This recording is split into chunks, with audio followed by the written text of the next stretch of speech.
"And who art thou?" said I to the soft falling shower, which, strange to tell, gave me an answer, as here translated.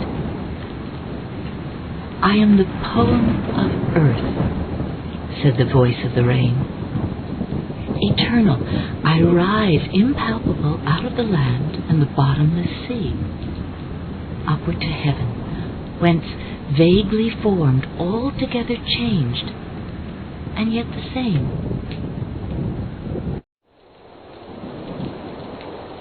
To nature's teachings, while from all around, earth and her waters and the depth of air, comes a still voice.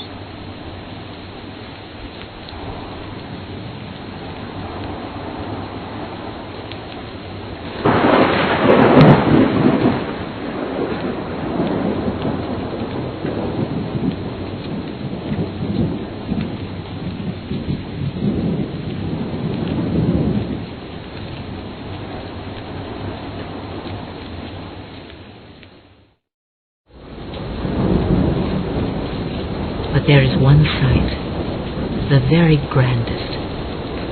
Sometimes, in the fiercest driving storm of wind, rain, hail, or snow, a great eagle will appear over the river, now soaring with steady and now over-handed wings, always confronting the gale, or perhaps cleaving to it, or at times literally sitting upon it.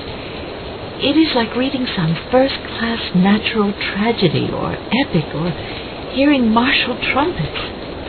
The splendid bird enjoys the hubbub, is adjusted and equal to it, finishes it so artistically, his pinions just oscillating, the position of his head and neck, his resistless, occasionally varied flight, now a swirl, now the black clouds driving, the angry wash below, the hiss of rain, the winds piping, perhaps the ice colliding, grunting, he tacking or jibbing, now, as it were, for a change, abandoning himself to the gale, moving with it with such velocity, and now resuming control. He comes up against it, lord of the situation and the storm, lord amid it of power and savage joy.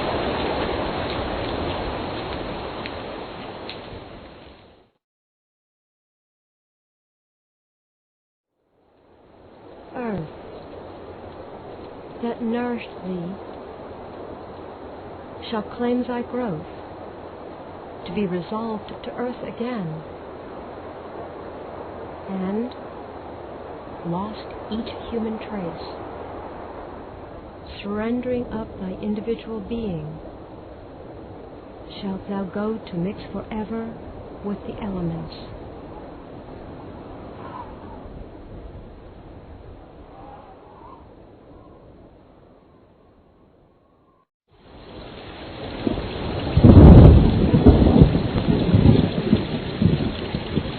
There was something almost pathetic in the fact that the birds remain forever the same. You grow old. Your friends die or move to distant lands.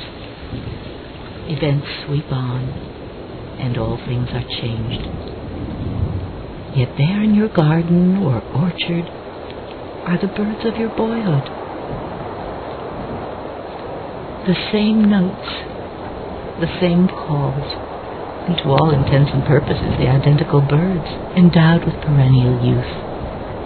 The swallows that built so far out of your reach beneath the eaves of your father's barn. The same ones now squeak and chatter beneath the eaves of your barn.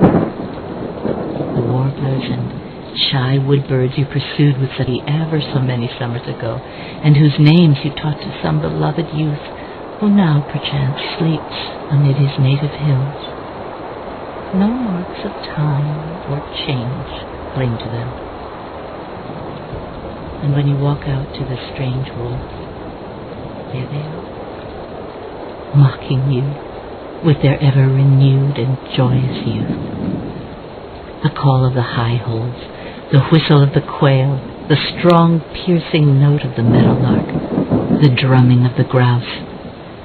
How these sounds ignore the years and strike on the ear with the melody of that springtime when the world was young and life was all holiday and romance.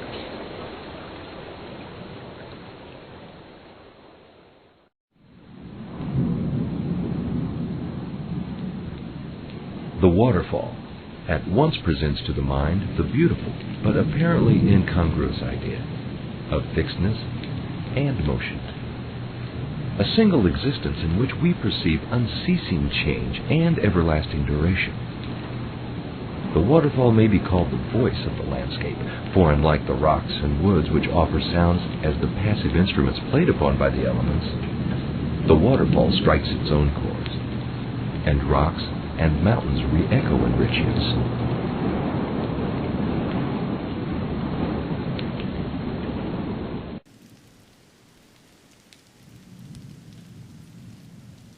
To him, who in the love of nature holds communion with her visible forms, she speaks a various language.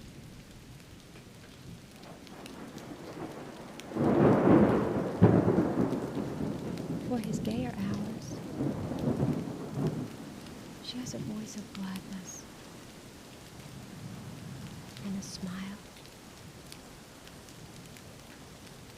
and eloquence of beauty, and she glides into his darker musings with a mild and healing sympathy that steals away their sharpness ere he is aware.